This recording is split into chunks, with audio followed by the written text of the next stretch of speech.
Buenos días, hermanos cristianos, que el llamado continúa santidad les continúe fortaleciendo cada día. Yo soy cristiano conforme a la iglesia primitiva, y nosotros aseguramos que bíblicamente la salvación de vida eterna sí necesita de obras. Lo que explicamos es que existen varios tipos de salvación, o sozo en griego, y que en ocasiones se nos habla de la salvación de los pecados del pasado, como en Efesios 2, pues ahí en ninguna parte dice vida eterna, y en el contexto desde los primeros versículos de Efesios 2 observamos que se nos habla de salvación de los pecados del pasado y una muerte espiritual en la cual ya se vivía. Así es como explicamos Efesios 2. También mostramos que en Romanos 2, que nos dice: en el día de la ira y de la revelación del justo juicio de Dios, el cual pagará a cada uno conforme a sus obras, a los que por la perseverancia en hacer el bien buscan gloria, honor e inmortalidad, vida eterna. Ahí sí nos está hablando de salvación, de vida eterna. De hecho, lo dice de manera directa. En los versos 5, 6 y 7 nos dice que se nos pagará en el día del juicio final según nuestras obras, y que la paga es precisamente la vida eterna. Además dice que este es el día del juicio de Dios, el juicio final de Dios. Dice también que la vida eterna es únicamente para los que perseveran haciendo el bien conforme a sus obras. También aseguramos que mediante esta explicación se soluciona el aparente conflicto entre Romanos 2 y Efesios 2, que en cualquier otra explicación sí se genera. Además, Santiago 2 también se une a Romanos 2 hablándonos de justificación por obras y no solo por la fe, nos dice. Y muchos otros pasajes como Apocalipsis 2, Mateo 25, Mateo 24, Mateo 16, Mateo 19 y así sucesivamente. Entonces nosotros decimos que siempre que se nos hable de una salvación pasada o una salvación sin necesidad de obras, se nos está hablando de la salvación de los pecados del pasado y no de vida eterna. Y que los capítulos que nos hablan de una salvación futura o nos hablan de una salvación que necesita de obras, como la de Romanos 2 y Santiago 2, nos habla de salvación de vida eterna, que requiere de haber pasado por la salvación de los pecados del pasado mediante el sacrificio expiatorio de Cristo, y también requiere de mantenernos en obras de santidad, apartándonos del pecado para vida eterna. De tal manera que la salvación de los pecados del pasado es necesaria para poder empezar una relación con Dios, y el apartarnos del pecado viviendo en obras de santidad, al mismo tiempo que nos apartamos del pecado, esto es indispensable para el día del juicio final de Dios, en el cual todos seremos juzgados, todos, tanto los de la izquierda como los de la derecha, conforme a nuestras obras. Y ahí sí obtener la salvación de vida eterna o la eterna condenación. Esta hermosa explicación pone en armonía todos los capítulos de la Biblia que nos hablan acerca de este tema, y siempre hemos dicho que la explicación correcta es la que no produce que unos versículos se opongan a otros.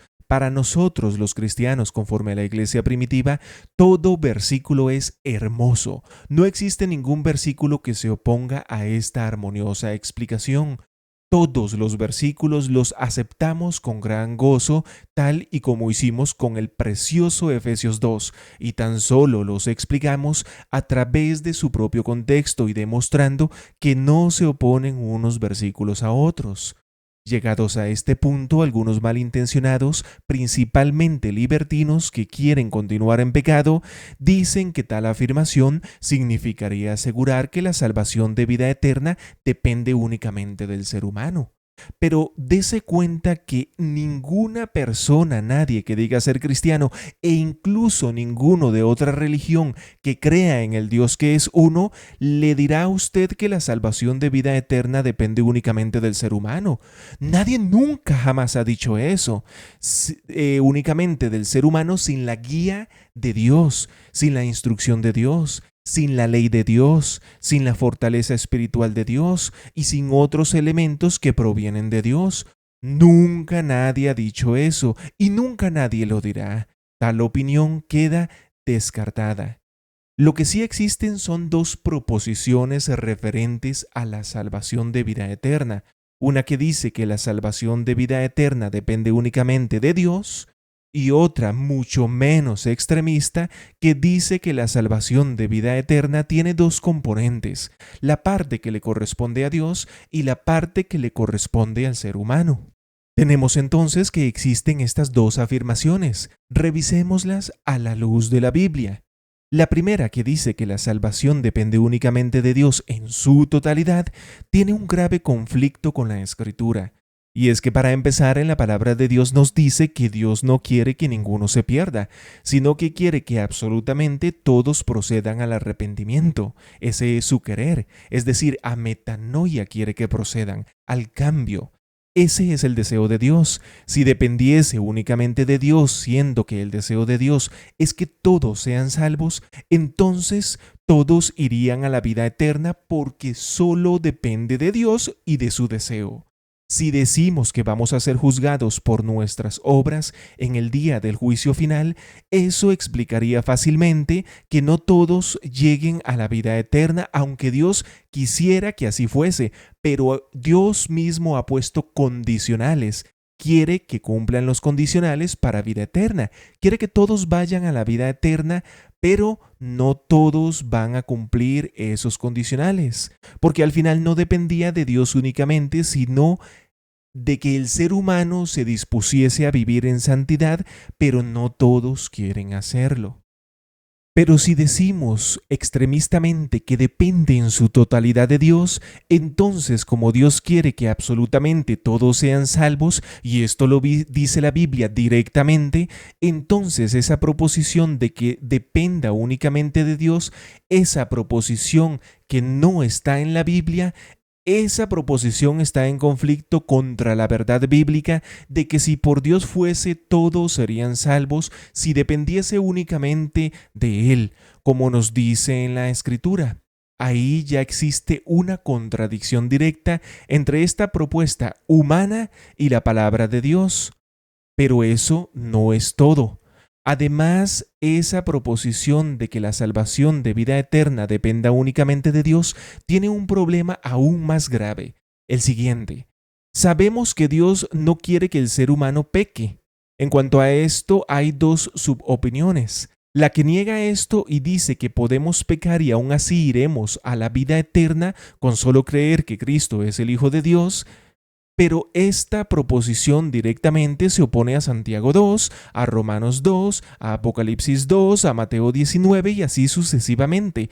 Todos estos pasajes nos hablan de la necesidad de apartarnos del pecado para vida eterna. Por eso en la Escritura nos dice que sin santidad nadie verá a Dios. Santo significa apartado, apartado del mundo para consagrarse a Dios. También nos dice que Dios bajo ningún concepto dará por inocente al culpable, sin importar en qué haya creído. También nos dice que el que peca es del diablo, es del diablo. Y muchos versos más que nos aclaran esto. Por lo tanto, tal opinión queda descartada. Por eso vimos que el día del juicio final de Dios se nos entregará la vida eterna o la eterna condenación, juzgándonos conforme a nuestras obras, tal y como nos dice en Romanos 2 directamente. Eso también explica el por qué Santiago 2 le atribuye un papel justificador a las obras, justificación para vida eterna, no para los pecados del pasado, sino para la salvación de vida eterna. Hay otros que dicen que efectivamente debemos de vivir en santidad y que nuestras obras han de ser buenas y no pecaminosas, pues por ellas seremos juzgados, pero que Dios se encargará de forzarnos a vivir en rectitud. El problema es que si nuestra santidad dependiese únicamente de Dios, entonces en el momento en que alguien peca, la culpa sería de Dios, por no haber hecho lo que Él tenía que hacer para que el ser humano se conservase en santidad, siendo que dependía únicamente de Dios. Esta opinión inculpa a Dios cuando aquel que cree en Cristo peca. Como puede observar, ya vamos por dos enormes problemas que crea esta proposición, aunque es la favorita de la carne, porque la carne no quiere saber de limitaciones, de dominio propio, de apartarse del pecado. En cambio, si decimos que una parte depende de Dios y la otra parte depende de nosotros, de esta forma ya no inculpamos a Dios, sino que aseguramos que lo que falló fue la parte humana, no Dios. La parte que le corresponde a Dios consiste únicamente en habernos fortalecido para poder librar nuestra batalla espiritual. Los que defendemos este punto también aseguramos que Dios nunca falla su parte, nunca falla ni se atrasa tampoco. Por lo tanto, ya Dios ha hecho su parte. Esto deja en claro que no depende únicamente de Dios, pues su parte ya está hecha, ya la ha hecho. Él nunca falla.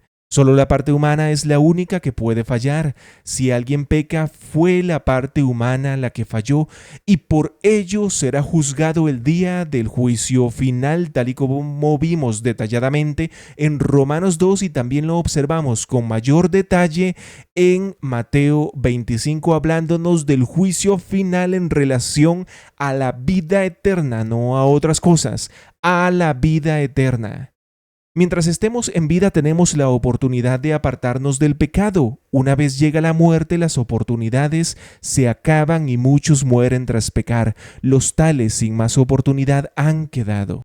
En conclusión, si la Escritura nos dice que en el día del juicio final de Dios se nos juzgará conforme a nuestras obras y que la vida eterna será únicamente para el que persevere haciendo lo bueno conforme a sus obras tras ese mismo juicio final, el cristiano no contradice esto, lo acepta como está. Los cristianos, conforme a la iglesia primitiva, distinguimos entre salvación de los pecados del pasado y la muerte espiritual en la cual ya se vivía, y salvación de vida eterna. La salvación de los pecados del pasado es una salvación pasada, ya recibida en el cristiano.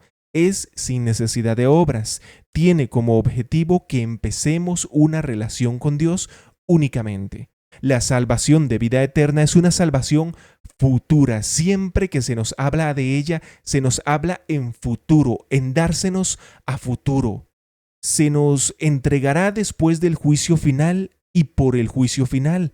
Requiere de apartarnos del pecado y de vivir en santidad, por lo cual seremos juzgados.